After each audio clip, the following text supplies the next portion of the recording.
Meu nome é Elbert Roger Almeida, eu sou o pastor sênior aqui da Igreja do NASP, Campus Hortolândia, e já estou morando aqui há 7 anos na cidade. Esse é o meu 7º ano e é o 7º ano também que eu ministro aqui na Igreja do NASP. Eu sou adventista há mais de 30 anos, eu me converti com 14 anos de idade, né? Então já tem um bom tempo. E desde então eu sempre pertenci à igreja, sempre fui membro da igreja. E nesse período aí, eu recebi um chamado de Deus e decidi abandonar a minha carreira para poder me dedicar ao ministério pastoral. Bem, eu sempre fui uma pessoa muito religiosa, né? Minha mãe sempre foi muito católica. E minha mãe, ela participava não só das missas, mas também houve um período que ela participou da renovação carismática católica. Então eu nasci num berço religioso, né? Minha mãe sempre foi muito dedicada à Igreja Católica. Então eu fiz a primeira comunhão, né?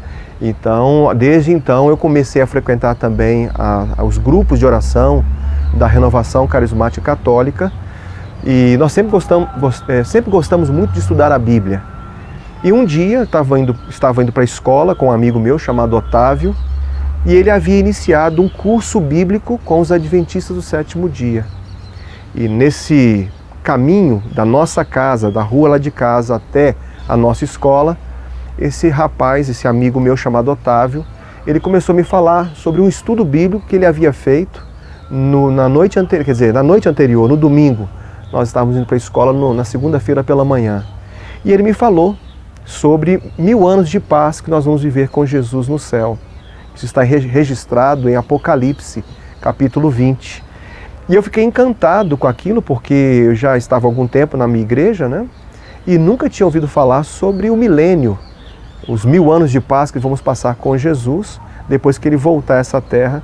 E eu não sabia disso, né? E eu fiquei tão encantado com aquele estudo que ele havia tido. E como eu gostava muito de estudar a Bíblia, minha mãe também, eu falei assim com ele: Otávio, será que essa pessoa que está estudando a Bíblia com vocês, né, que é esse senhor adventista, será que ele poderia dar os estudos bíblicos para mim e para minha família também? E foi a partir daí que nós começamos a estudar a Bíblia.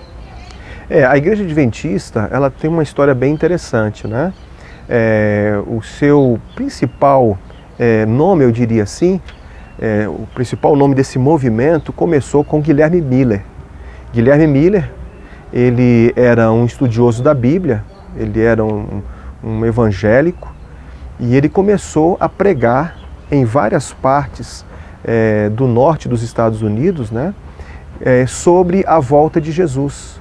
Guilherme Miller, ele na cidade de Vermont, ele foi à biblioteca e ele estudou todos os livros que falavam sobre a profecia de Daniel e Apocalipse. E ele era muito estudioso das profecias, né? E ele encontrou em Daniel capítulo 8, o verso 13 e o verso 14, uma profecia que dizia que até 2.300 tardes e manhãs o santuário seria purificado. Bom, a profecia é uma profecia bem complexa, mas resumindo, ele aprendeu ali e entendeu que a purificação do santuário seria a purificação da terra. Portanto, como a terra poderia ser purificada? Somente com a volta de Jesus. Ele viria para poder purificar a terra do pecado. Porém, ele pregou durante muito tempo sobre a volta de Jesus, que Jesus voltaria numa data específica, né? Ele, de acordo com os cálculos proféticos, ele chegou à conclusão de que Jesus voltaria no dia 22 de outubro de 1844. E o fato é que no dia 22 de outubro de 1844, aquela profecia que ele entendia que se cumpriria com a volta de Jesus não se concretizou. Então houve uma grande decepção. Muitas pessoas que naquela ocasião esperavam a volta de Jesus acabaram sendo tremendamente decepcionados. E depois, com o passar do tempo, eles entenderam que essa profecia não se referia à volta de Jesus, mas se referia ao início do juízo de Deus. O juízo investigativo, que depois se desencadearia no juízo judiciário, que vai ser no céu, né? E depois o juízo executivo, que vai ser quando ele vai colocar fim sobre o pecado. Nessa ocasião, quando houve uma grande decepção, até então era só um movimento chamado Movimento de Guilherme Miller. chamado também movimento milerita, porque eles aguardavam a volta de Jesus.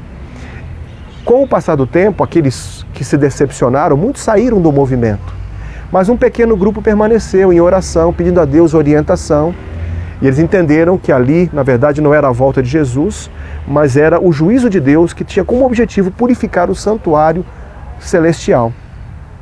E aí surgiu outras pessoas como Tiago White, Ellen White, que é uma grande pioneira da igreja, inclusive considerada uma profetisa também do movimento, né? O próprio José Bates, que também era um dos que participaram nesse processo, introduziram nesse movimento a verdade sobre a guarda do sábado, né? Essa doutrina que advém dos batistas do sétimo dia. Alguns deles se inseriram nesse movimento, né? Dos mileritas que sofreram a grande decepção, e eles começaram a guardar o sábado também. Então, por isso que o nome da igreja hoje é Adventista do Sétimo Dia. Adventistas porque nós aguardamos o advento de Jesus, que foi aquele movimento de Guilherme Miller. Do sétimo dia, porque foi a doutrina incorporada sobre o sábado, de acordo com Êxodo capítulo 20, verso 8. A partir desse momento, esse corpo de pessoas que se reuniram e começaram a se congregar, decidiram se organizar. E a Igreja Adventista então foi organizada, né, nos Estados Unidos, e então passou a tiveram várias sugestões e finalmente passou a ser Igreja Adventista do Sétimo Dia. Esse movimento nos Estados Unidos, ele se estendeu por vários países, né? Aí veio para o Brasil, foi para outros países também, e hoje a Igreja Adventista ela está representada nesses 200 e poucos países que nós temos, né, no mundo. Nós estamos com pelo menos mais de 200 países com a Igreja Adventista representada neles, né?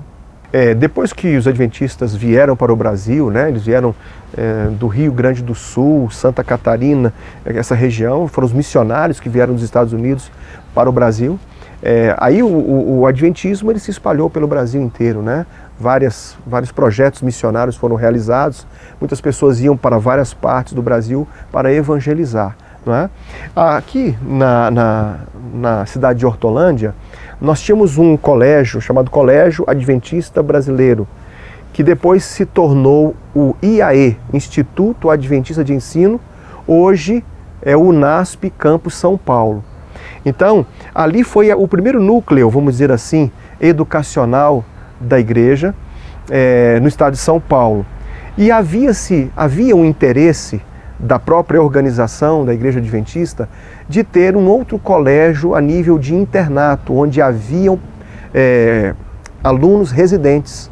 Isso acontecia em São Paulo, era um colégio de sistema de internato, só que como a demanda era muito grande, eles não estavam conseguindo atender a todos os jovens que queriam vir para o colégio interno para estudar e se prepararem melhor para o futuro, né?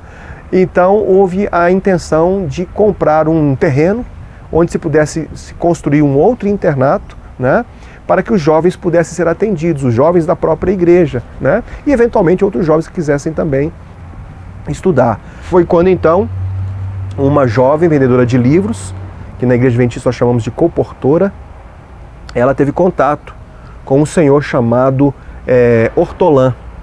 Esse senhor chamado Hortolã, sobrenome Hortolã, ele era dono de uma fazenda que compreendia toda essa região aqui, né, onde hoje está o bairro chamado Parque Hortolândia.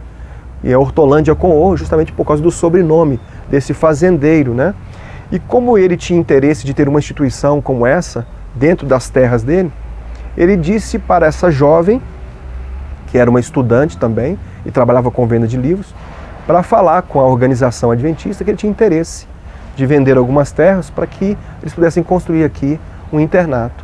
E foi quando isso aconteceu. A organização veio, conversou com o senhor Hortolã e ele vendeu uma boa parte da sua fazenda, mas era insuficiente para construir um grande internato, onde eles pudessem trabalhar plantando, cuidando do gado e outras atividades agrícolas também, que era a prática dos estudantes que vinham para cá e residir. Eles então, além de comprar esse terreno, compraram outros terrenos adjacentes e aí eles conseguiram ampliar a área e hoje nós temos o NASP Campus Hortolândia, que na época ele tinha um outro nome, né? Mas hoje o NASP HT. Bem, todas as pessoas que conhecem a Igreja Adventista, seja uma pessoa que já tenha um princípio religioso ligado ao cristianismo ou qualquer outra denominação, a Igreja Adventista normalmente ela oferece um estudo bíblico, né, para que a pessoa possa ter conhecimento a respeito da doutrina desta igreja. Então, quando as pessoas passam a ter conhecimento dessa doutrina, que são as doutrinas principais da igreja, hoje a Igreja Adventista tem 28 doutrinas, ou crenças, vamos dizer assim, fundamentais, né? Essas pessoas, então, aceitando essas doutrinas, e o principal, né, aceitando a Jesus como seu salvador pessoal, então elas podem ser batizadas. A maneira de você ser introduzido e fazer parte da Igreja Adventista do Sétimo Dia é através do batismo. Nós acreditamos no batismo por imersão, nós acreditamos que Jesus Cristo ele foi batizado por imersão, ele foi mergulhado na água, né? E assim também todos aqueles que aceitam a Jesus precisam passar por essa experiência. De acordo com a Bíblia, o batismo exemplificado por Jesus, o próprio Jesus disse, né, que todos nós fomos batizados. Aliás, o apóstolo Paulo diz, nós somos batizados com ele, com Cristo, no batismo. Então a experiência de mergulhar na água e sair da água é um símbolo da morte para o pecado e a ressurreição para uma nova vida em Cristo Jesus. Não é? Então, e por isso que nós acreditamos no batismo por imersão. Existem hoje 3 tipos de batismos, né? O batismo por aspersão, que você asperge água na pessoa ou na criança. Você tem o batismo por infusão, você derrama água sobre a pessoa. E o batismo por imersão. A palavra que está na Bíblia é a palavra baptizo, no grego, que quer dizer mergulhar, submergir.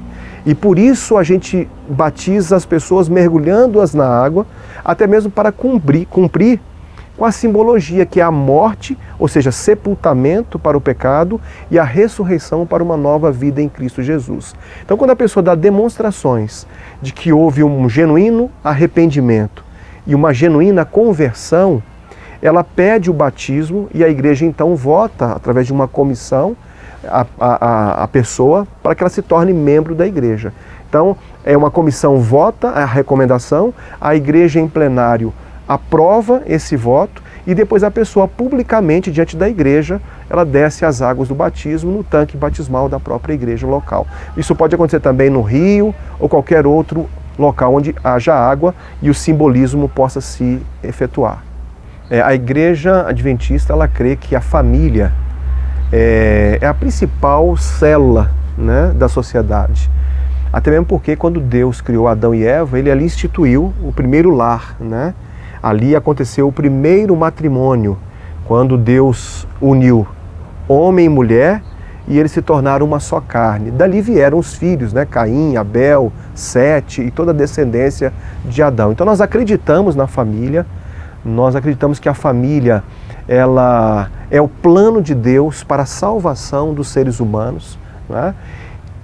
A família é o local, é o ambiente mais apropriado para a educação, não só religiosa, mas moral, né, essencial, e também moral, onde as pessoas podem passar para os seus filhos os seus ensinamentos, os seus princípios morais e espirituais, a fim de que a nossa sociedade seja melhor, né? A gente sabe que nós vivemos num mundo de pecado, né?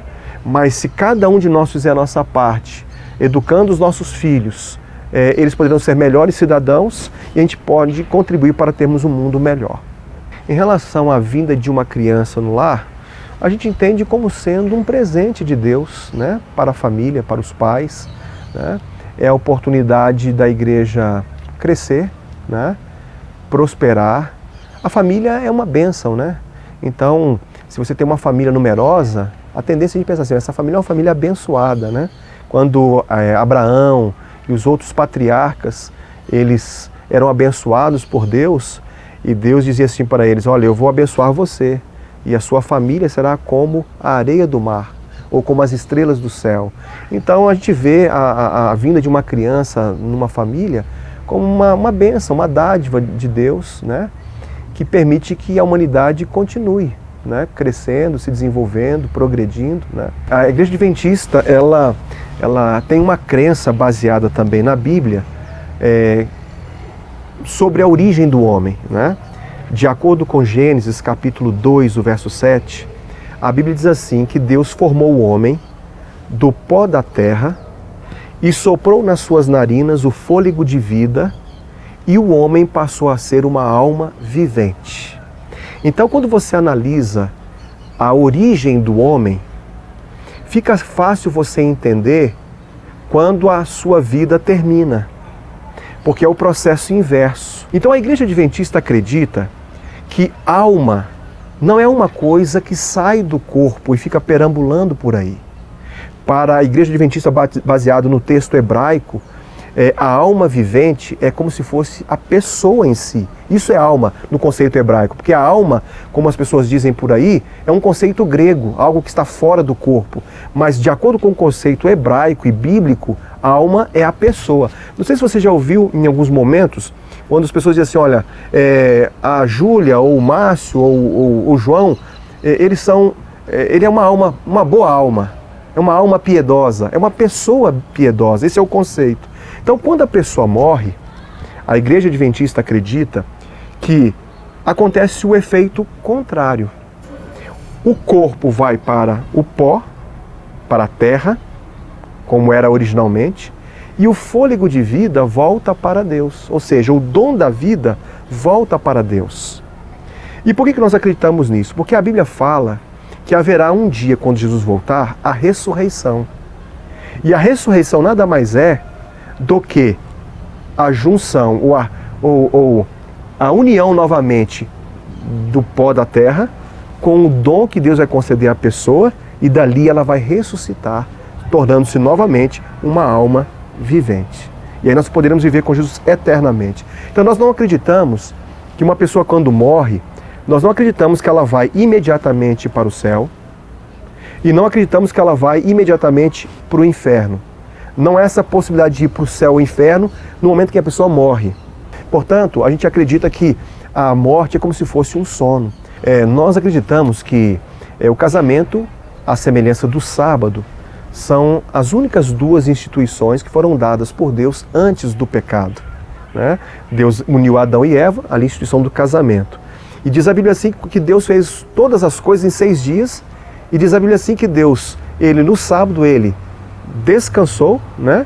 Ele abençoou e ele santificou esse dia. Ele descansou para nos dar o exemplo, ele santificou para tornar esse dia santo, abençoou para colocar a bênção nesse dia, e santificou para tornar esse dia santo. Então nós acreditamos que o casamento é santo. O casamento, ele tem uma conotação sagrada. Então esse rito religioso, ele sempre é realizado por um pastor da Igreja Adventista. Nenhuma pessoa que não seja um sacerdote ou um ministro ordenado da Igreja Adventista do Sétimo Dia pode oficiar a cerimônia de casamento. Somente um pastor ordenado da Igreja Adventista. Como Igreja Adventista, nós nos consideramos uma igreja cristã, evangélica, porque nós seguimos o Evangelho, cristã porque seguimos a Cristo, né? Então, as nossas principais festividades ou cerimônias são as cerimônias do cristianismo, né? Uma delas é a cerimônia da Páscoa, né? Que remete lá à saída do povo hebreu, né? Do Egito, o povo de Israel que estava sofrendo no Egito, e então Deus convidou cada família para matar um cordeiro. Esse cordeiro seria imolado, eles pegariam o sangue desse cordeiro, passariam em ambas os umbrais, né? E na vega superior, aquele sangue do cordeiro. E Deus havia dito assim que na última praga, o anjo destruidor passaria pelas casas, e onde tivesse o sangue, né, nos portais das portas, o anjo destruidor passaria por cima e pouparia o primogênito daquela casa, não é? A Bíblia diz assim que Israel é o primogênito de Deus. Aquela cerimônia significava que Deus iria libertar o povo de Israel, o povo hebreu, da escravidão do Egito. Então, Jesus num dia que esteve ali também, inclusive foi por ocasião daquele final de semana que Jesus Cristo morreu. Jesus foi para Jerusalém e ali Jesus morre em Jerusalém. E ele morre exatamente no dia da Páscoa, quando o Cordeiro Pascal era sacrificado lá no Antigo Testamento. A profecia se cumpre exatamente em Jesus, porque ele era o Cordeiro Pascal. Ele morre exatamente em Jerusalém, naquele dia, quando ele morre. Mas antes de morrer na cruz do Calvário, antes de ser condenado, ele participa na sexta-feira numa cerimônia da Páscoa, que depois ele, de certa forma, substitui pela Santa Ceia. Foi quando ele participa da Páscoa com os discípulos, e essa Páscoa, como ele cumpriu a Páscoa, a partir dali a igreja primitiva, a igreja cristã, começa também a se reunir para participar da Santa Ceia. E aí hoje a igreja cristã também costuma ter esse tipo de celebração. Até hoje a igreja cristã e a igreja adventista segue esse mesmo rito, que é justamente a participação da Santa Ceia. Então, de 3 em 3 meses, a gente realiza uma Santa Ceia com toda a igreja, onde a gente celebra a morte, né? A gente celebra o sacrifício de Jesus e também a sua ressurreição, a salvação através da morte de Jesus. Além disso, né, nós temos também o Natal, que a gente sabe que o dia 25 não é a data exata do nascimento de Jesus, ninguém sabe exatamente a data precisamente, mas nós consideramos que o nascimento de Jesus numa manjedoura, para vir a esse mundo, nascer, se encarnar, para nos salvar, esse é o ápice, né, do amor de Deus por cada um de nós. Então nós comemoramos também o Natal. Bem, o pastor ele tem um papel importantíssimo numa comunidade de fiéis, né? Porque, como o próprio nome diz, né, pastor, o pastor é aquele que cuida do rebanho, né? Cuida de quê? Cuida da vida espiritual da sua comunidade, cuida das famílias, orientando, né? Cuida da orientação religiosa das famílias. Cada sermão pregado, cada palavra ministrada é uma maneira de você orientar as pessoas a seguirem o bom caminho, seguirem os princípios da Bíblia, os princípios morais. Dessa forma, o pastor ele é um elemento importante, porque ele é a referência da comunidade. Toda religião tem os seus mitos, né? E os mitos são os contos, né? É a história da origem. E nós acreditamos que o cristianismo vem do judaísmo, né?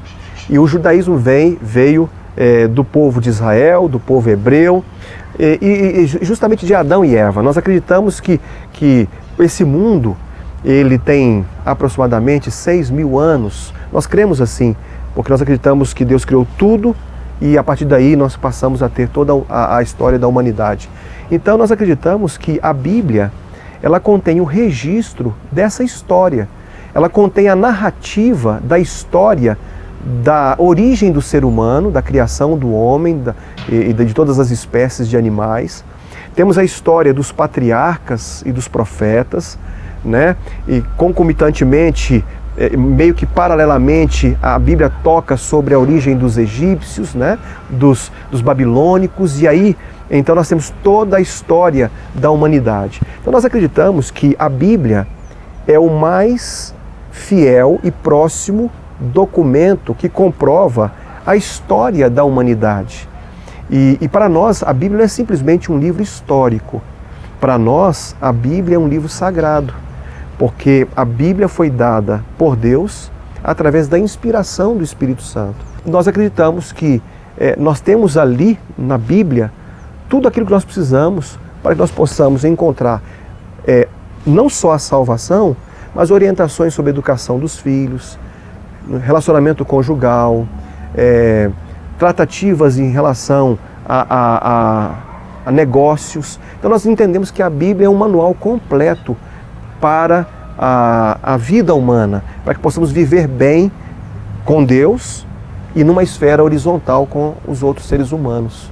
Nós acreditamos que as pessoas idosas elas têm um papel fundamental, importantíssimo, justamente para poder passar esse legado para os filhos e para as outras descendências que virão subsequentemente, né? Então é muito comum, por exemplo, em nossa igreja, o pai e a mãe passarem os seus princípios morais e religiosos para os seus filhos, e esses filhos para os seus filhos, de tal forma que existem pessoas na igreja de primeira e até quarta, quinta geração cristã. Então nós acreditamos muito na experiência, na vivência das pessoas mais velhas. Eu acredito que um dos principais desafios que a Igreja Adventista encontra hoje é justamente manter os seus princípios bíblicos e religiosos, né? Com o passar do tempo, aquilo que era certo vai se tornando errado, e o que era errado passa a se tornar certo. Há uma inversão dos valores, né? Então hoje a gente percebe que muitos costumes que no passado eram errados, né? Ou pelo menos não eram tão apropriados, começam a se tornar normais e comuns, né? No nosso meio. Então você manter uma certa diferença, né, de uma vivência sagrada ou pura, contrapondo-se ao que é profano, esse acho que é o maior desafio da igreja. Então eu vou colocar aqui talvez as maiores contribuições da Igreja Adventista, que são exatamente a guarda do sábado, né? Porque nós acreditamos que o sábado é o dia do Senhor, de acordo com Gênesis capítulo 20, verso 8. Lá diz assim: lembra-te do dia de sábado para o santificar. 6 dias trabalharás e farás toda a tua obra, mas o 7º dia é o sábado do Senhor teu Deus. E lá diz assim: não farás nenhuma obra, nem tu, nem teu servo, nem tua serva, nem o teu animal de tuas portas para dentro. Porque em 6 dias o Senhor fez os céus e a terra, e no 7º dia descansou, e nesse dia o abençoou e santificou. Então assim, o sábado para nós é um dia sagrado também. O sábado é um dia que nós reservamos para fazer o bem para Deus e o bem ao próximo. Então, como no início de tudo não havia relógio, né, de pulso, o tempo era determinado pelo sol, pela lua, né? Então, a Bíblia diz assim que quando Deus criou a primeira coisa, lá no Jardim do Éden, ele disse assim: houve tarde e manhã o primeiro dia. E assim foram todos os dias. Depois que ele criava cada coisa, Deus disse assim: houve tarde e manhã, o autor dizia, né? E foi o 2º, o 3º dia. Então, a tarde aqui, no hebraico, se refere à parte escura do dia. E a manhã se refere à parte clara. Então, quando chega, por exemplo, na sexta-feira, ao pôr do sol, a gente entende, de acordo com a Bíblia, que é justamente o horário onde começa o dia. Então, o sábado começa ao pôr do sol da sexta-feira e o sábado se encerra quando finaliza a parte clara do sábado nosso hoje, né? Então, a partir desse momento, a gente passa a guardar o sábado da sexta-feira à noite. Então, a guarda do sábado é algo que a gente considera, assim, importante. Existe uma outra doutrina da igreja também, da Igreja Adventista, que é a doutrina do santuário. Essa doutrina é uma doutrina um pouco mais complexa, teremos que estudar, né, para entender melhor sobre ela, mas é uma doutrina bem distintiva da Igreja Adventista, que, na verdade, todo aquele ritual do santuário, tudo que acontecia ali, nós como adventistas acreditamos que se cumpriu na história e tem uma alusão também ao fim da história. Por exemplo, se você vai no santuário terrestre, na época do povo de Israel, havia, por exemplo, o santuário. Nesse santuário havia 3 partes. O pátio, e dentro desse pátio havia uma tenda. Essa tenda interior era dividida em 2 partes. Então havia o pátio, o lugar santo e o lugar santíssimo. Então, tudo o que acontecia no ritual do santuário era uma alusão ao ministério de Jesus. Então, por exemplo, quando você entrava no pátio, havia ali uma pia com água e havia um altar chamado altar dos holocaustos, ou altar dos sacrifícios. Então, aquela água que ficava na bacia para que o sacerdote pudesse se purificar, representava Jesus, a água da vida. O cordeiro que morria no altar dos holocaustos significava Jesus, o nosso sacrifício, e o nosso cordeiro, que tira o pecado do mundo. Quando entrava-se no lugar santo, havia ali 3 móveis. a mesa dos pães da proposição, havia o castiçal, com as lâmpadas que ficavam constantemente acesas, e logo à frente havia o altar, que eles chamavam altar de incenso. Tudo aquilo simbolizava um aspecto do ministério de Jesus. Os pães da proposição eram 12, Jesus o pão da vida. Do outro lado, o castiçal com as lâmpadas acesas, Jesus a luz do mundo. Em frente o altar de incenso, eles queimavam ali o incenso, aquela fumaça passava para o lado de lá, da outra sala, que era o lugar santíssimo. Aquilo ali representava Jesus, o nosso intercessor, é aquele que intercede por nós. E é justamente isso que Jesus está fazendo por nós no céu. Hoje Jesus ele intercede por nós diante do Pai. E finalmente, no lugar santíssimo, havia a Arca da Aliança. E ali havia também uma tampa, que era chamada de tampa do propiciatório. Havia uns anjos de ouro ali, né, que estavam ali inclinados. Ali estava também a lei de Deus dentro da arca. E ali simbolizava Jesus, o justo juiz, fazendo menção de que quando Jesus voltar, ele também trará juízo sobre a terra. Portanto, o santuário, ele é uma ilustração do plano da redenção. Bem, queridos, eu diria, né, para todo mundo que está acompanhando essa entrevista, né, que a melhor coisa que existe para o ser humano é entregar a vida a Jesus, né? A Bíblia diz assim: entrega o teu caminho ao Senhor, confia nele e tudo mais ele fará, né? Se a gente buscar a Deus em primeiro lugar na nossa vida, Deus vai acrescentar tudo aquilo, não que nós desejamos, mas tudo aquilo que nós precisamos para sermos felizes e para termos sucesso em nossa vida.